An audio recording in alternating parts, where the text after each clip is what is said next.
आमच्याकडे आणखीन 4 तारखेपर्यंत म्हणजे परवाच्या दिवशीपर्यंत हं.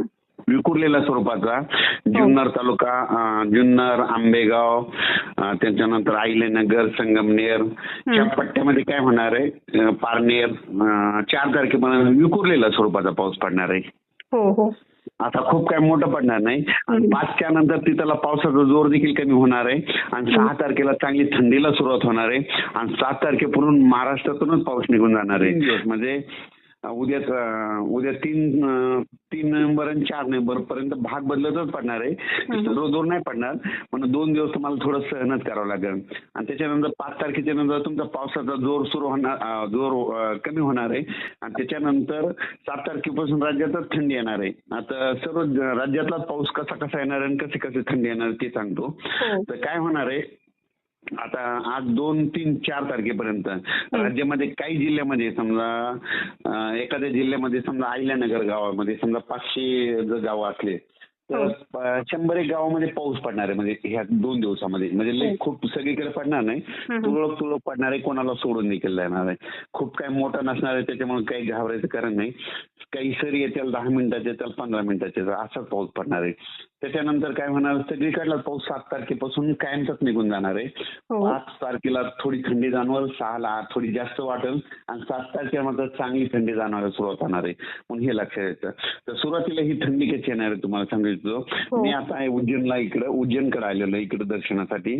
तर थंडी कशी येणार आहे, इकडे मी रात्री येत असताना मला गाडी चालवता येत नव्हतं, इतकं धुळी धुकं होतं इकडं मध्य प्रदेशमध्ये.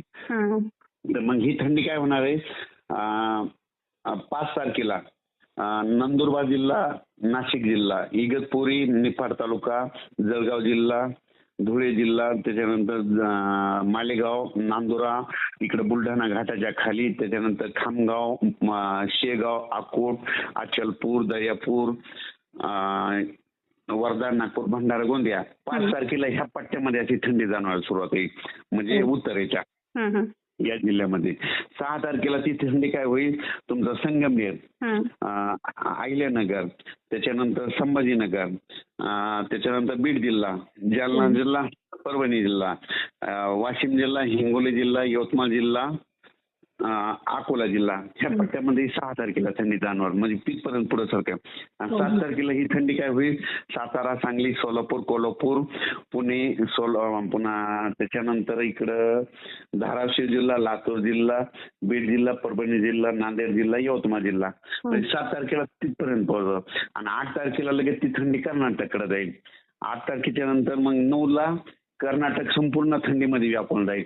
मग ही थंडी काय होती, उत्तरेकडून दक्षिणेकडे जात असते. त्याच्यामुळे राज्यातला पावसाचा जो फक्त 2-3 दिवस होते, खूप काही मोठं पडणार नाही म्हणून शेतकऱ्यांनी लक्षात येतं. आणि ज्या शेतकऱ्यांना कांद्याचं रोप टाकायचं असेल तर तुम्ही 4 तारखेच्या नंतर टाकू शकता. गहू पेरायचा तर 5 तारखेच्या नंतर वापसा झाल्याच्या नंतर ते देखील पेरा. हरभरा देखील पेरू शकता. काही 2 तालुक्यातले शेतकऱ्याचे फोन देखील आले होते, द्राक्ष पट्ट्यातले देखील आले होते. ढगाळच वातावरण आहे, 2-3 तास ऊन सूर्यदर्शन कधी होईल का. द्राक्ष शेतकरी जर हा मेसेज ऐकत असेल तर त्यांच्यासाठी एक आनंदाची बातमी, 4 तारखेच्या नंतर चांगलं म्हणजे 4, 5, 6च्या दरम्यान चांगलं 5-5 घंट्याचं सूर्यदर्शन होणार आहे.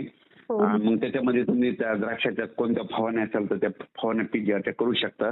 ही देखील त्यांच्यासाठी आनंदाची बातमी. आणि त्याच्यानंतर राज्यातल्या सर्व शेतकऱ्याला सांगू इच्छितो, पूर्व विदर्भ, पश्चिम विदर्भ, दक्षिण महाराष्ट्र, उत्तर महाराष्ट्र, कोकणपट्टी, खानदेश, मराठवाडा सगळीकडे 7 तारखेच्या नंतर मात्र महाराष्ट्रातून पाऊस विड्रॉल होणार आहे, निघून जाणार आहे. म्हणून ही खास करून सगळ्या महाराष्ट्रातल्या जिल्ह्यातल्या शेतकऱ्यासाठी आनंदाची बातमी. वीट भट्टीवाल्यासाठी देखील आनंदाची बातमी, कारण की वीट भट्टीचे जे उत्पादक आहेत त्यांचे मला खूप फोन आले, आम्हाला भट्ट्या सुरू करायच्या, लेबर येऊन थांबलेले आमचं आणि नेमका माल चालू आहे, पाऊस चालू आहे. तर त्यांना मी म्हटलं तर तुम्ही 7 तारखेच्या नंतर तुमच्या वीट भट्टी देखील चालू करू शकता. 7 तारखेच्या नंतर राज्यातला पाऊसच निघून जाणार आहे, मग पाऊस काय येणार नाही. म्हणून ह्या कामगार शेतकऱ्यासाठी देखील